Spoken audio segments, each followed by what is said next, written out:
2 millennials. Okay. Now, can you all hear me?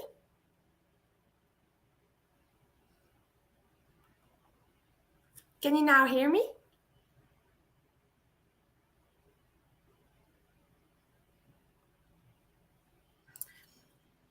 Now, can you hear me?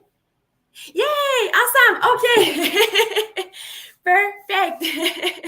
So, all right. Can you still hear me now? All right, so welcome everybody. Welcome to this new live. We have Jill from Virginia. So thank you, welcome. I said hi to many people too before, but you didn't hear me. So hi. Also hi to Sivan, Stephanie, Linda, and Ellen. I'm so glad that you could all join me today. Hi to Louisa also. So welcome to this new live. So this summer live for me. For today's live, I had a few things planned, but of course, I'm always open to suggestions, or if you have any question, just feel free to write me inside of the comment section.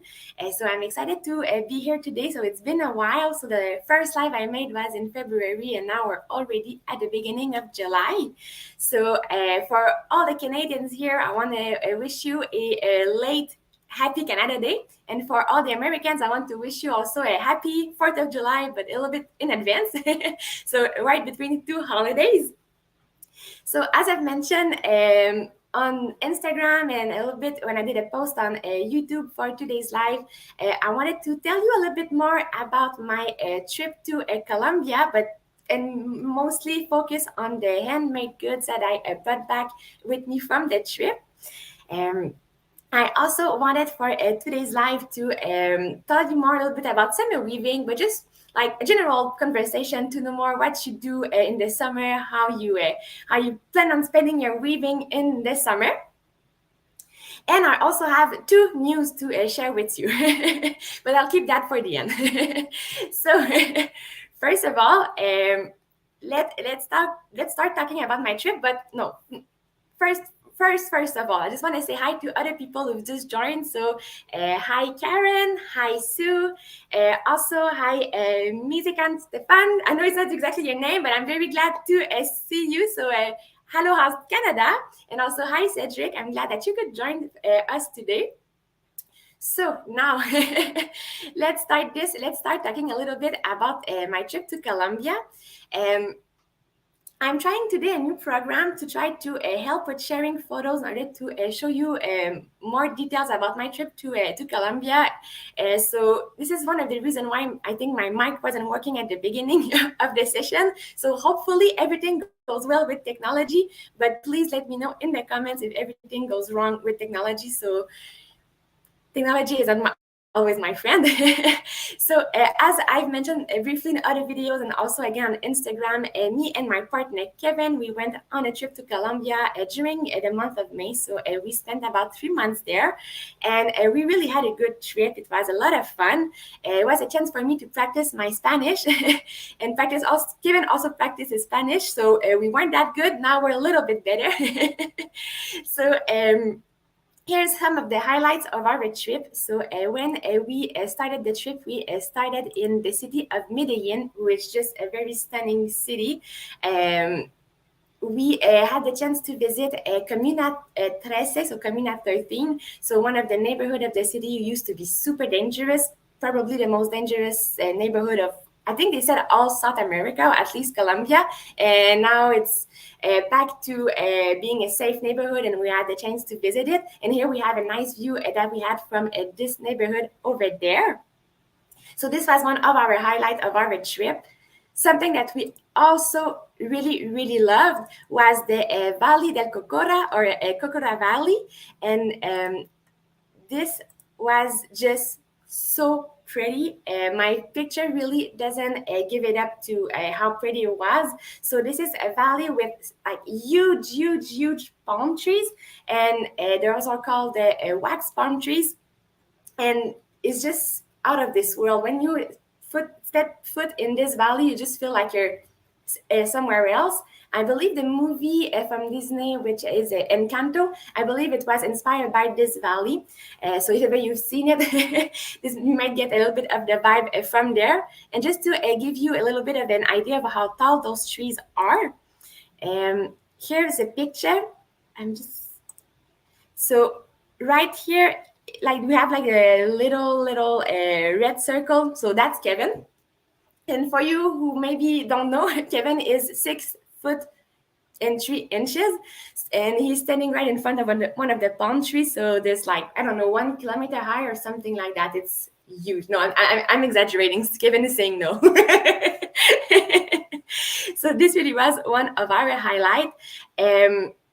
Then we went to Minka, and Minka was very beautiful. Also, it was in the mountains, and I'm just going to and now I'm gonna stop talking too much about the trip, and I'm gonna start talking a little bit more about the handcrafts that I got there. So during our stay in Minka, we met with this the guy on the picture whose name is Yader, and he has this shop in which he sells handmade goods from single moms across this region, so close to either in Minka or close to Minka. And from him, I got the chance to buy this bag here, so this handmade bag, and I've showed it also in my Instagram, but I wanted to take the time to show it a little bit more here with the live. So again, so Yadari has this mission to help empower single moms of his community and of the neighboring town, which I thought was amazing. And also through all the bags that he was selling there, I could appreciate the hard craft and all the just the talent that those women have. So he was telling me that there's 4 different indigenous communities close to Minka, and he buys his bags from those different communities. And depending on the community, they might make them a little bit different. So they might make them out of alpaca, out of wool, or out of fiber plant thread. So this is the one that I bought, is made out of plant fiber. It's a bit rough on the touch, so I think it's made of something similar to linen. Often we would hear that those bags are woven, but when you look at it closely, actually the body of the bag seems to be more like crocheted, but the strap seems to be a little bit more hand woven. And when I shared that on Instagram, somebody told me that she believed that the strap would probably be made like in Quebec we have those ceinture fléchées. So it's kind of like a mix of hand weaving and a mix of braiding. I don't know much about strap weaving, to be honest. So for me, it was all new information. And I should know more about ceinture fléchée, because this is something about the region where I live in, but we don't know much about it, about the techniques of how to do it. So apparently this could be kind of the same technique, but like not exactly the same technique, but inspired by the same technique that the people in the indigenous communities of Quebec had, but also in South America. So that is the first bag that I got. And now I'm going to tell you a little bit more about the second one that I got. But beforehand, I'm going to show you pictures of where I got it. So a little bit later in the trip, we went to a place called La Guaira, and just going to show you some pictures. It was just amazing. That was also out of this world. So this La Guaira is located on the northernmost region of Colombia. So it's like up north, it's a desert, so it's a very harsh environment. So we traveled there for 3 days. So we were in this little truck over there, this 4x4, and this was very necessary because the roads were awful. And I realized while traveling there that I actually had seasickness, but it's also an amazing place where just the deserts meet the sea. And it's also the home of the Wayu people, and the Wayu people they often refer to themselves as the people of the sun, the sand, and the wind, and they have this art of making bags, and often when you go in Colombia, we'll just call them mochilas. So I have them right here. I have one of them right here, and we see them. We had the chance to see them a little bit across Colombia, but I made sure to buy them from the makers in La Guaira, so during our trip over there. So it is a little bit different than the other one I just showed you. So when I first looked at it, I thought it was made out of cotton, but actually it's made out of acrylic yarn. And I did the fire test, and really it was kind of melting, burning. So it's really made out of a synthetic yarn. During our trip, we did kind of a tour inside of the desert, inside of this region, and I thought it would have a bit more cultural side to the visit, but sadly, there was not it wasn't part of the trip, so we mostly just saw landscapes, which was very beautiful, but we didn't have the chance to learn more about the culture of the Wayuu people. So everything I'm going to tell you now, I'm really just talking to you from what I read online, so I'm really no expert, but I still wanted to share with you the amazing art that they do. So originally they would have used probably plant-based fiber, but now they are using acrylic, and this allows them probably to be much quicker and faster for making their bags. So weaving and making those bags are apparently a very huge part of their culture, and every woman learned to make those bags at a very young age. I asked, and the woman who made my bag, her name was Wilma. So thank you a lot, Wilma. And also, apparently, all of the designs that they have in those bags have a meaning. So there's always some meaning behind it. Sadly, I couldn't understand because my Spanish is really bad, so I couldn't understand what was the meaning behind this one. But I'm sure it's something very nice and deep and and cool. So that was the other bag that I got. For the body of the bag, it seems a little bit similar than the other one, so it still seems crocheted.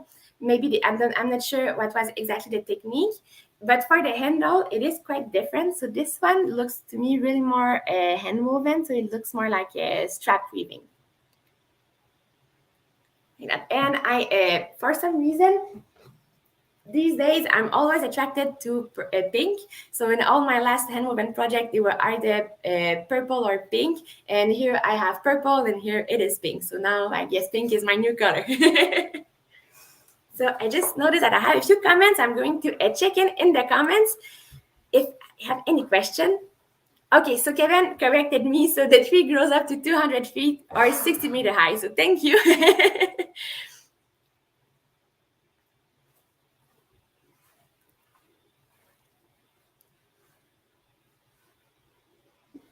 Okay, so thank you, Hyde. So hit that like button. Thank you. That's very appreciated. Yeah, thank you, Cedric. Yeah, I also think it's a very good initiative to help single moms of the region and also promoting crafts. In the shop, I mostly looked at the crafts, but there were also other stuff such as natural product like hand lotions and soap, and they also Yara was also selling some coffee that was made from those single moms. So also, thank you.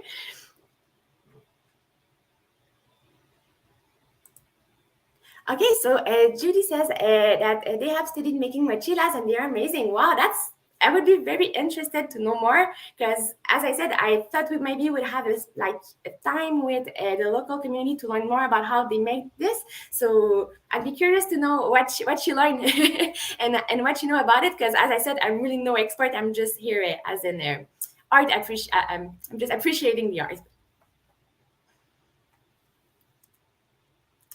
Awesome. So now, do you want to learn a little bit more about the trip? I still have a few pictures that I want to share with you. So during our trip to La Guaira, we made our way to the northernmost post of North America. So this place is called Punta Galinas, and we read somewhere that it can be translated to pit chickens, which made us very laugh.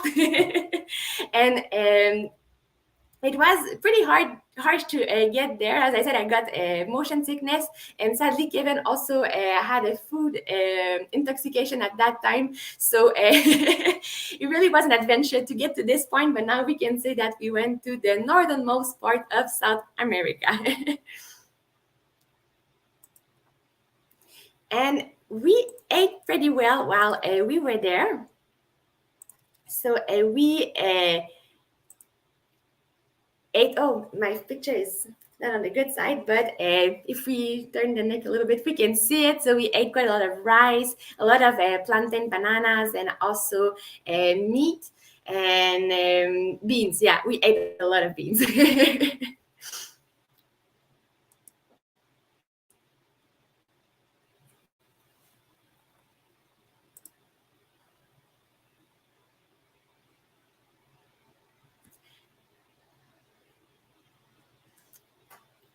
Awesome. So, do you have any question about the trip, or should we move on to more weaving talk?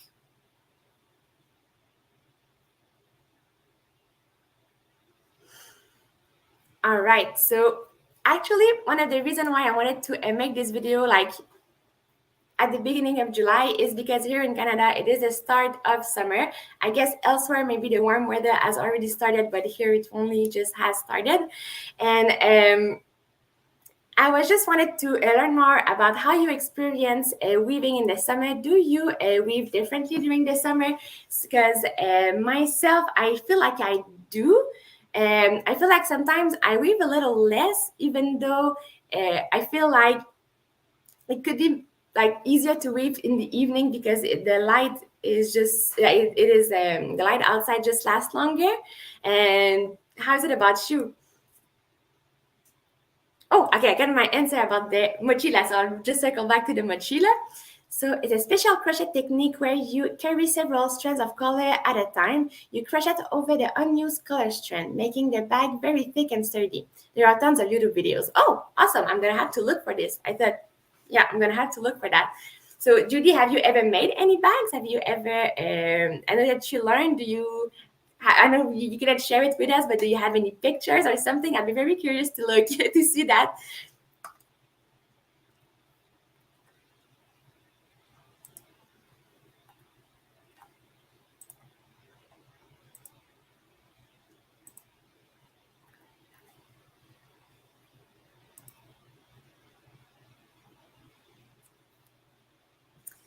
And I was also wondering during the summer, do you feel like you change a little bit the fiber that you use? So for me, I feel like I don't feel like weaving with wool at all. So that's something I would often just don't even consider, even acrylic. So I don't know why, but summer for me really feels more like plant-based fiber and natural fiber, probably because we feel more like connected to the nature, probably. So I would use a lot more cotton, a lot more bamboo, even tencel, so something that maybe to feel a bit more warm.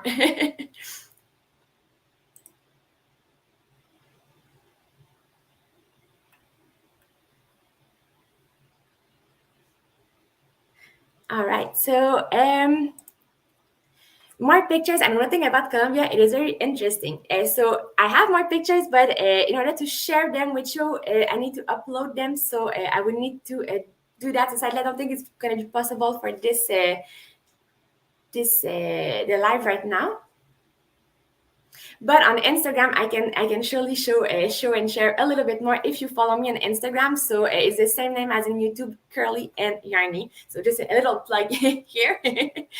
um, but maybe a bit more about our trip to Colombia. Like it, just as a general idea, one of the reasons why we decided to go there was because we thought it just has it all. So there really was everything in the country. There was the cities, the big cities. There were also the mountains, the jungle. There was the desert, as we spent a few days in. And there was, oh, there's one more picture I forgot to show you. That's true. I have one more. And it is, wait for it.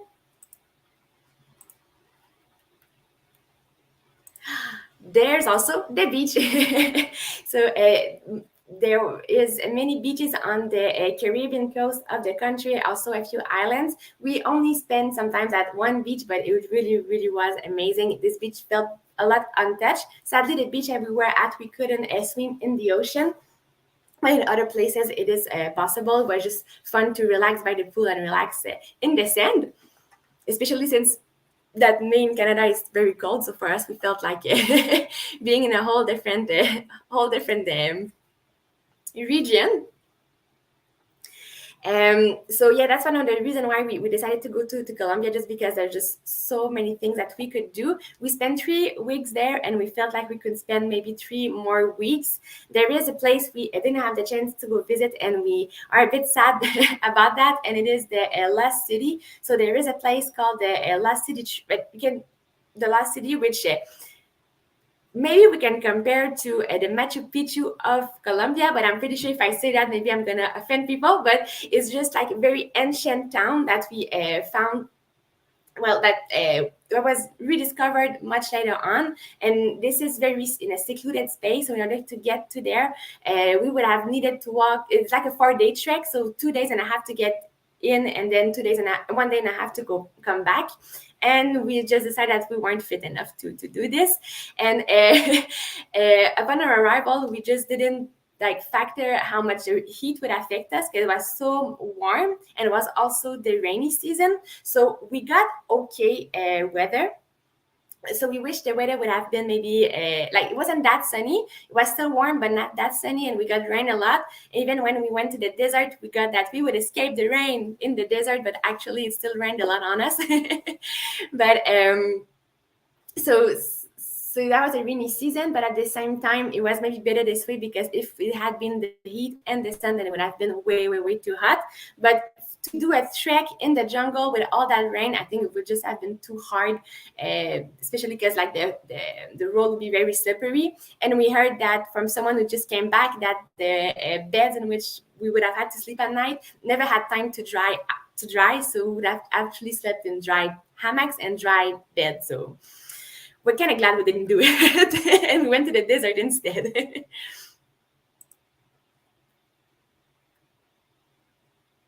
All right. So, LK, a good question about living in the summer. More light in the evening gives me more time from projects. So yes, me too. But sometimes just end up maybe going elsewhere in the evening because there's more light. But for sure, when I make a project, I can just weave on and never have to put the light on.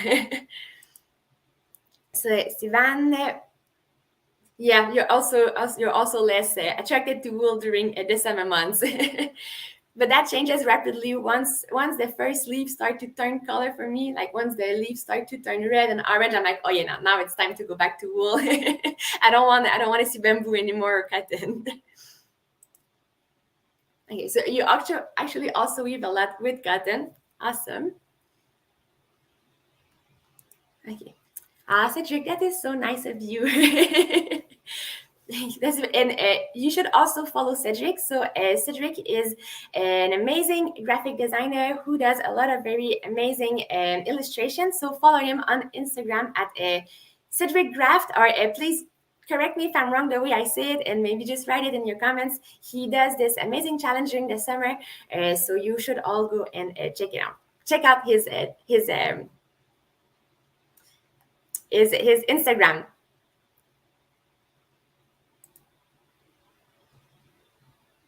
That's a good question. If I provide a feeling of wool of all different fibers, actually, it would depend on what I would want to weave. For me, wool is often a little bit, depending what kind of wool it is, it can be a little bit scratchy.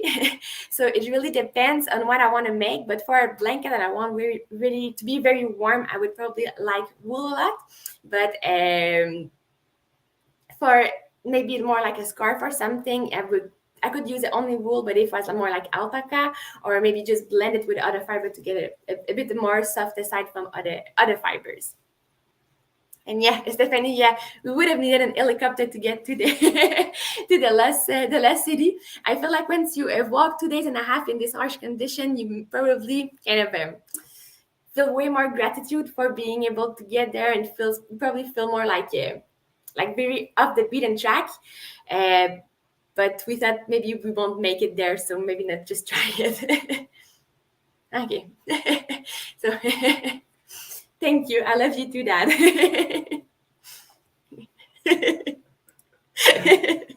Awesome.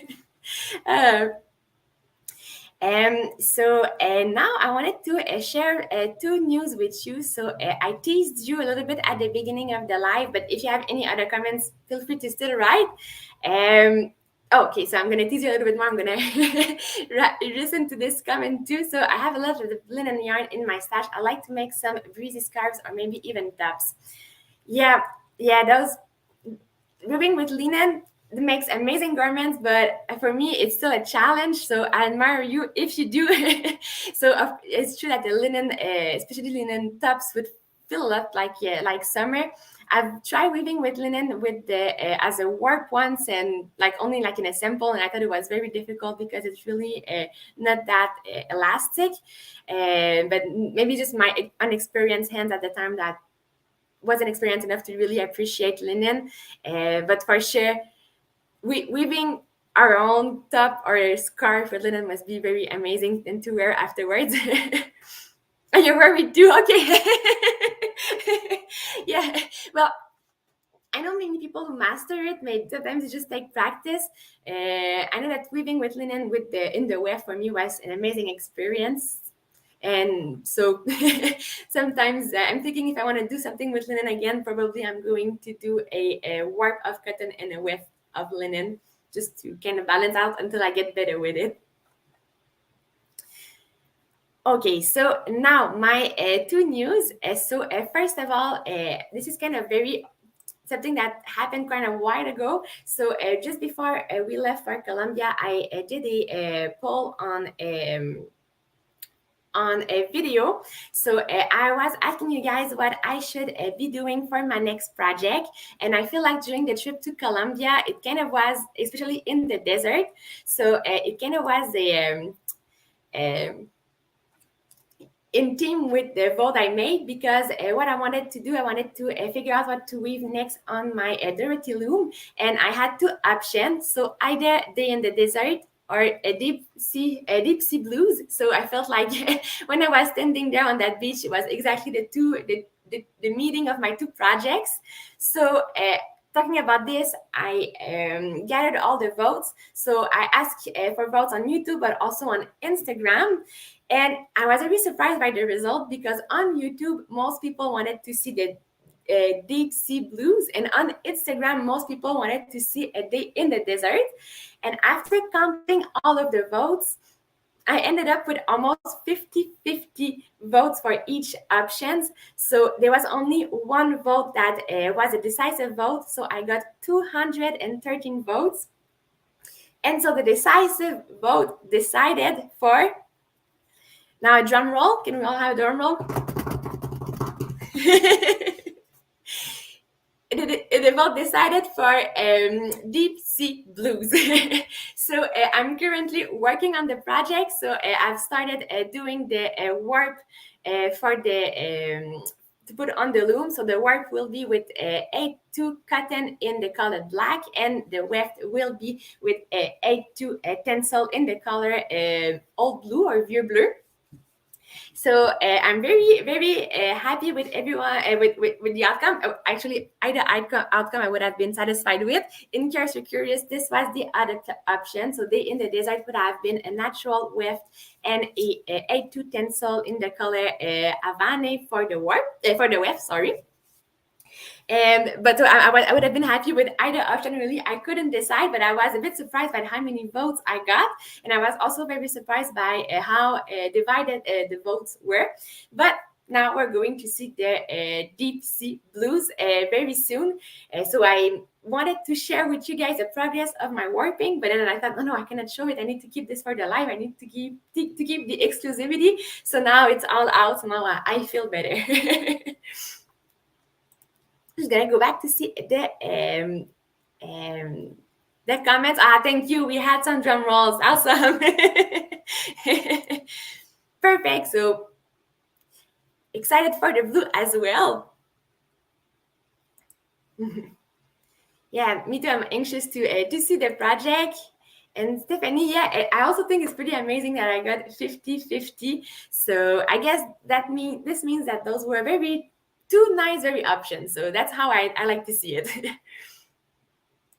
And so now there is another news that I wanted to share with you. So if you've been with me on the other live, on that live, I talked about maybe making opening a Patreon page. And I thought about this a lot, and I decided otherwise. So I still had the ideas of creating a page a little bit like that, but I heard about after Kofi, which is written Kofi, but it's made to sound like coffee, like the drink. And I've decided to, instead of doing a Patreon, to do a coffee page instead. And the reason for this is that coffee was offering way more options.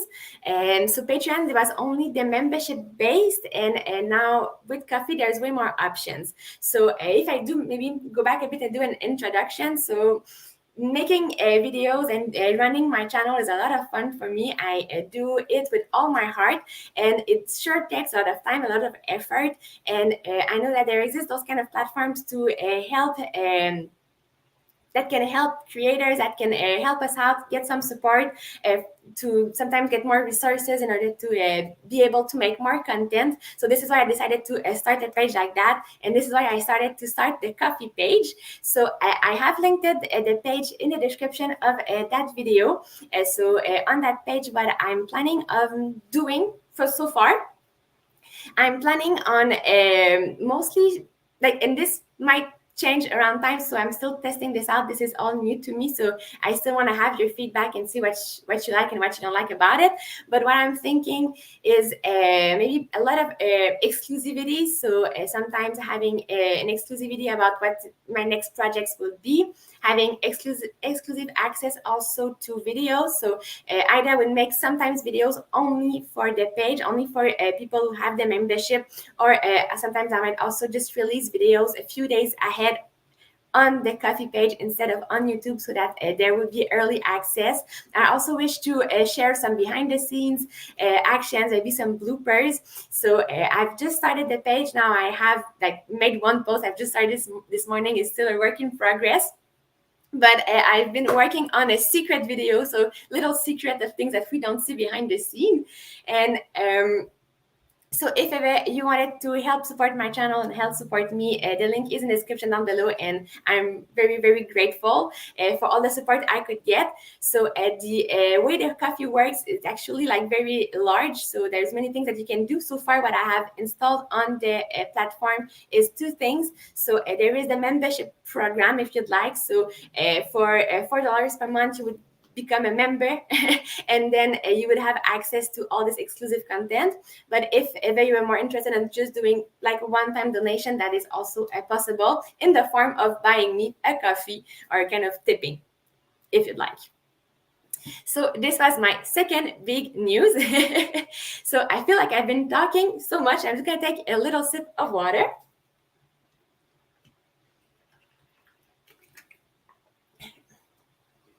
And I can realize it's already been about 35 minutes that I've been going on and on. So the live is pretty much underway. So I mean, it's pretty much going to an end actually. So I'm still with you for a few minutes. If you have any more questions, any more things you want to chat with me about, I'm still available. So I'm curious to read all of your comments. Okay, so this is a great second news. Thank you. Thank you. And thank you, Tammy. Thank you. That means a lot to me. So again, I put a lot of effort into this. I do this on my spare time. So I always appreciate knowing that my work is actually appreciated. So thank you very much for saying this. This really means a lot to me.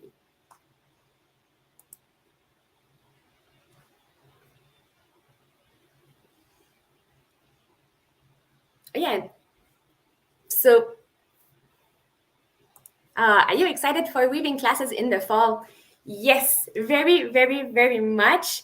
So my classes are starting on August 22nd, and I almost count the days until the date. So I'm very, very excited for this. Every day I wake up and I'm thinking, yeah, in like 1 month and a half, I'm gonna start to learn a lot. And I'm also excited because it's not only weaving. So there will be a sewing class that I'm very excited about, because one of my end goal is to weave some fabric and then make clothes with the fabric that I weave. So I'm very excited to get those sewing classes because I feel like my sewing skills are really not so good.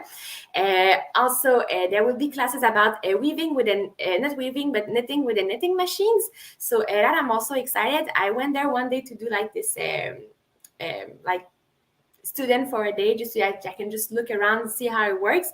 And I tried my hand at the knitting machine, and I thought it was very cool. So while I was there, the students, they were making complicated shawls, and they had like all those intricate things happening into them. And I was like very amazed. So that's also something I'm excited about. I will also learn about spinning a little bit. There will be a class about that, and at least one or two class about dyeing. I think just one, but that I'm also excited about because those are things that interest me a lot. And I just don't know where to start. I feel like there's just so much to learn. And so I feel like with the class, it's gonna be like a comprehensive course, and I'm gonna start from the beginning. So yes, yes, yes, I am very excited. Just yesterday, we were walking close to the school, and I went back to the building. And I was like, they're not ready for me. I'll be there soon. So thank you, Sue. That is very nice of you. Thank you. So my first, Judy asked, also, what's your first class? So I don't know exactly yet because I don't have my schedule. My schedule, I'm going to have it on the 15th of August, so only 1 week before school starts. But I know that for the first year, I have an intro to the profession of a construction of a textile worker. I also have weaving, basic of machine knitting. I also have sewing and and drawing that I'm not excited for. So I look at the drawing class and I'm like, oh, I'm not good at drawing, but maybe that would be a chance for me to get better. So thank you so much, Cedric. And I didn't see you write in the comments your Instagram account, so I'm going to ask you to do so now. Thank you. All right. So, how did you begin your weaving journey?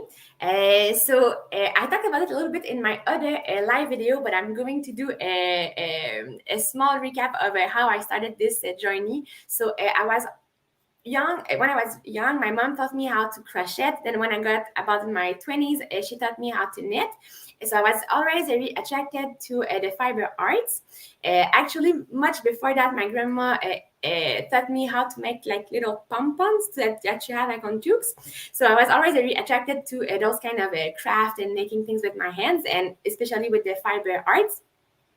And weaving had always interested me, but my mom didn't know how to weave, so she couldn't teach me. And I went to Mexico on a trip, and I bought some hand-woven goods there, and I thought, I need to learn this. I need to stop just like wishing I could learn. I need to start weaving. So I started to look around, and I found the rigid heddle looms, and I found that this would be a great option to start weaving because they were pretty affordable. They're still expensive, but if we compare to other loom, it was affordable, and it looked quite easy to start. And I just fell in love, like very, very fell in love. And I started weaving so much, and now it's this passion is still ongoing for me. Cedric says, send your drawing homework to me. I will. Just don't tell my teachers.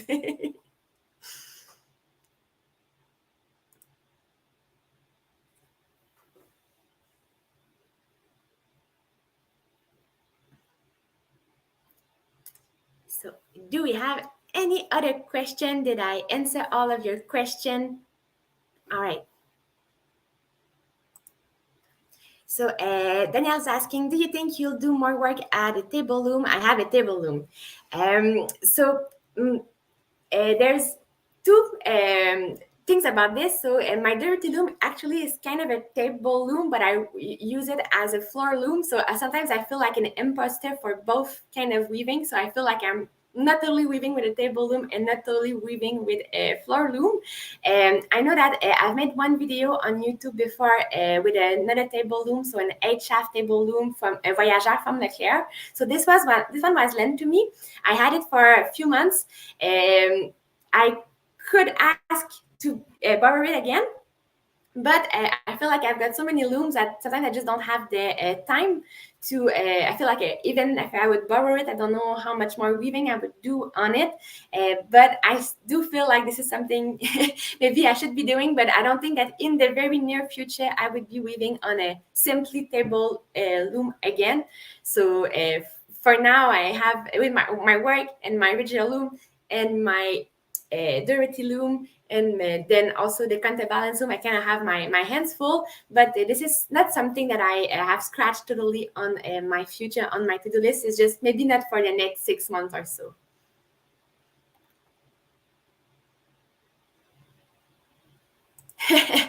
My dad is asking, will you wear your pompon at your first day of school? And because this is actually a very cute story. So one weekend I was being babysat by my grandma, and so me and my cousin, so probably we were being loud or something, so she decided to get us working. So she showed us how to do those little pompon that we wear on the tubes, and she gave me some yellow wool to make mine. So I started to make mine and I was so excited. I was so proud of my little pompon, and I thought, you know what, it cannot end there. I need to bring this a little bit further.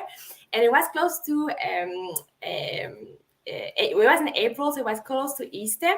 So I have decided that I would transform my pompon into a little not a duck, but a chick, the baby from the chicken. So I've somehow stick some two googly eyes on it, and I've made a little peak. And then I was so proud. I was like, wow, I made my own pom-pom chick. That is so cool. So I decided to add a clip to it, and I decided that I should wear it. So I just wore it to school, but like not in a cool fashion way. I just simply put it on my head.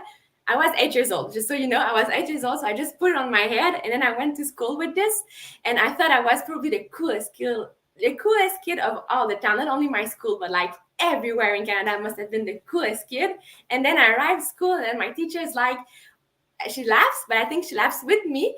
And so she said, oh, you need to go see the director. So I was like, okay, what did I do wrong? She said, no, nothing wrong. Just go bring that to the director of the school. So I go to the director of the school, and then she laughs a lot. Her secretary laughs a lot too. And I'm thinking, wow, I'm like the most popular person in school right now. And for many years, I was like, this was the best day of my life. And then a few years later, I thought back on this day, and I was like, oh no, they were just laughing at me.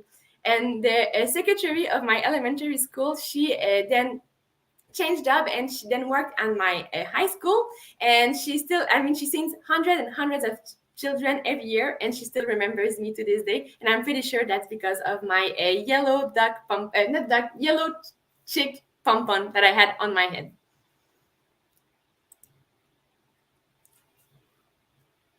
So I find generational teaching and skill sharing to be so beautiful. Looking forward to seeing your ongoing work and what you learn in classes.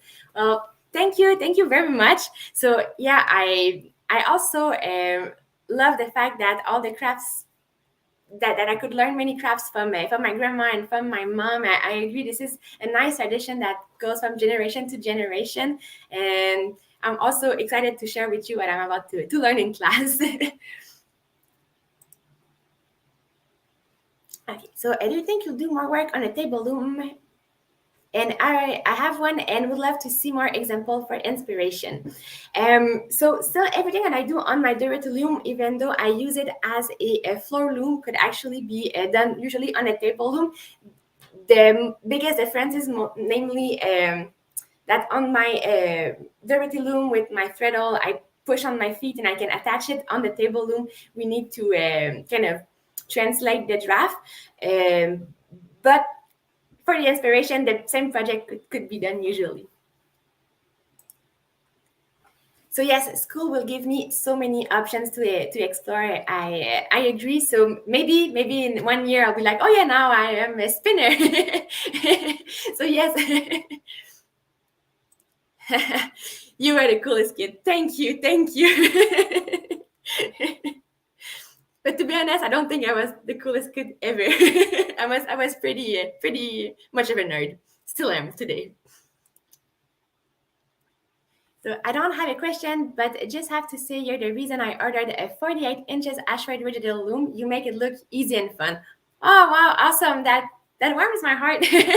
So I hope that you receive it, that you like weaving on it. So this is one of the reasons why I'm doing this. When I started weaving, I thought that it looked complicated, a little bit overwhelming, and I thought this one of the reasons why many people maybe don't start weaving. And I wanted to break the barriers of entry to this art, because I feel like this art might die if we don't keep on transferring the knowledge. So that's one of the reasons why I do this, and I want to make it look easy. So I'm glad it looked easy, but not only look, but I want to give tips to ease the process also of learning how to weave. So when I hear a comment like that, it just really warms my heart, because I'm thinking, well, I'm succeeding at what I wanted to do with this channel. You were and you still are the coolest kid, no matter what they think. Thank you, Cedric. That's very nice. The coolest of the nerd, maybe. In fact, your mom-in-law. Yeah. My mom. Okay. Well, thank you, Sylvain, for being here. So I look forward to see more of your vlogs, also of your vlogs in your weaving studio. So have a good day. Thank you so much for being there.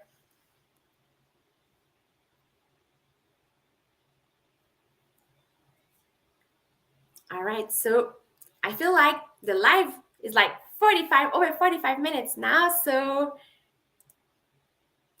hi, Abir. Hi, great to see you. So looking forward for future video. Hi, perfect. So I will keep them coming. So it's cool. Maybe I won't have them every week. I will have them coming as I have time to film and also edit. But they are still. I'm still going to make them. I'm sorry for the long pause. So a 2 month pause was pretty long, but they're. I will keep them coming. All right, thanks. Good luck. So I'm gonna end the live now. I feel like unless you have many other questions, I will keep on answering. But thank you so much for being here. I really want to make sure that I get the chance to tell you all thank you for being here with me. That was a lot of fun to do. I'm always a bit nervous to do lives. Maybe in the 10 first minutes of the live, you could hear it. So it's not my first language, and I feel like, oh, there's so many people. But thank you for sticking up with me throughout the live. That means a lot to me. And I hope to see you soon with many other videos. Yeah, big. Yeah, so Abir, I have started the derivative video. It's on the editing table. When I started editing it, I realized there were some parts that I didn't shoot well. We cannot, like, the camera doesn't focus, so we cannot see what I meant. So as soon as my loom is warped again for my deep sea blue project, I'm gonna finish shooting the shot that I want to shot, and then this video is gonna be released. So it's coming. And we need patience with me, because when I say I'm gonna make a video, usually it takes many weeks and sometimes months, but it's coming. I haven't forgotten about you. So thank you a lot, Cedric. Thank you for all your nice comments, and I see you soon too.